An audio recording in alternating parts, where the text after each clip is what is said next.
అయితే జాయినింగ్లు లేకుంటే ఓపెనింగ్లు అన్నట్లు తయారైంది ఆంధ్రప్రదేశ్లో పరిస్థితి. ప్రస్తుతం రాష్ట్ర రాజధానిలో ఓపెనింగ్ల జాతర జరుగుతోంది. హైదరాబాద్ నుంచి తరలి వస్తున్న కార్యాలయాలతో తెగ హడావిడి కనిపిస్తోంది.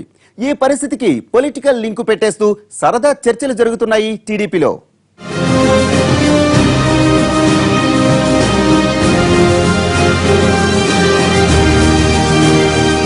టీడీపీ అధికారంలోకి వచ్చిన దాదాపు ఏడాదిన్నర తర్వాత ఆపరేషన్ ఆకర్షకు తెరలేపింది.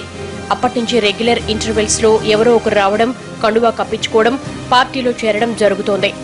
ఇప్పటికలా పసుపు కండువాలు కప్పించుకున్న వైసీపీ ఎమ్మెల్యేల సంఖ్య 20కి చేరింది. మున్ముందు ఆ సంఖ్య ఇంకా పెరుగుతుంది అంటున్నాయి అధికార పార్టీ వర్గాలు.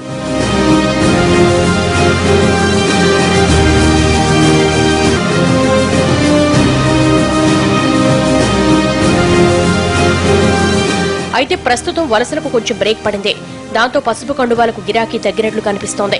కండువాలకు గిరాకీ తగ్గిందేమో కానీ కొబ్బరికాయలకు, పూలకు మాత్రం మంచి గిరాకీ లభిస్తోంది. గత వారం రోజులుగా ఓపెనింగ్ల మీద ఓపెనింగ్లు జరుగుతున్నాయి. అమరావతి పరిధిలో అటు గుంటూరులో అయితే ఏంటి, ఇటు విజయవాడలో కానీ ఇప్పటివరకు సుమారు 50కి పైగా ప్రభుత్వ కార్యాలయాలు ప్రారంభమయ్యాయి. ఇంకా ప్రారంభం కావాల్సిన కార్యాలయాలు కనీసం 25 వరకు ఉంటాయని అధికారుల ద్వారా తెలుస్తోంది.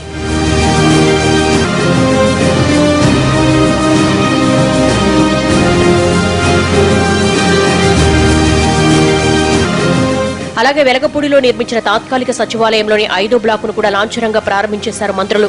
ఈ క్రమంలో ఓపెనింగ్ల హడావుడితో ఏపీ తెగ బిజీగా కనిపిస్తోంది. ఇదంతా చూస్తున్న నేతలు, ఎమ్మెల్యేలు ఈ పరిస్థితిపై సరదాగా చెలోక్తులు విసురుకుంటున్నారట.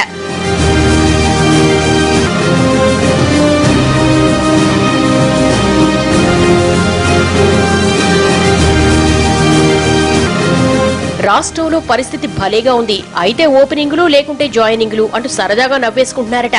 పనిలో పనిగా అన్ని రాజకీయ పార్టీల కార్యకలాపాలు కూడా వీలైనంత త్వరగా అమరావతి కేంద్రానికి వచ్చేస్తే జాయినింగ్లు, ఓపెనింగ్లతో పాటుగా మీటింగ్లు హడావుడి కూడా పెరిగిపోతుందంటూ కామెంట్ చేస్తున్నారు. జాయినింగ్స్, ఓపెనింగ్స్, మీటింగ్స్ ప్రాస బాగానే ఉంది కదూ.